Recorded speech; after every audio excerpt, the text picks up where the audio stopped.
You said you had a really great response from across the country for Searchlight 2021. What about from Manitoba? Have there been any entries that have kind of stood out for you from here?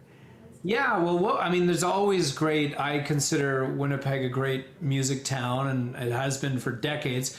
But our producers are sifting through all of these thousands of entries, and they get marked on a scale of 1 to 10.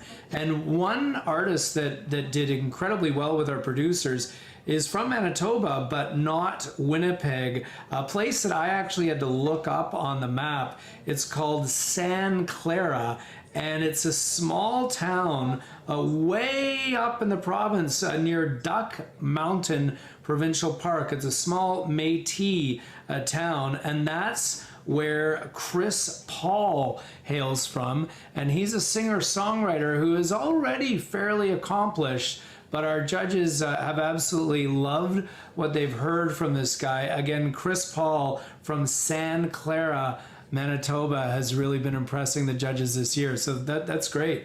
No kidding. Now, voting has already started this week. Can you explain how that works?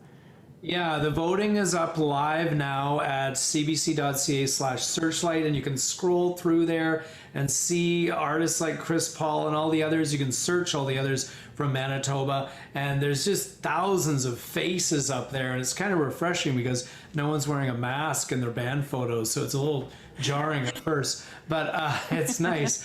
But you get to see all these artists, and then you can literally vote on anyone you want. You can vote one artist each day, and then what happens next is we get into our top 100, and the voting is important because 50 of those artists that make it into the top 100 will get through on audience votes. And the other 50, and maybe who knows who this will include, but as I said, Chris has done well in the marking, will get through by producer picks, internal CBC music producer picks. So that's how the top 100 will shake down, which is the next stage of Searchlight 2021.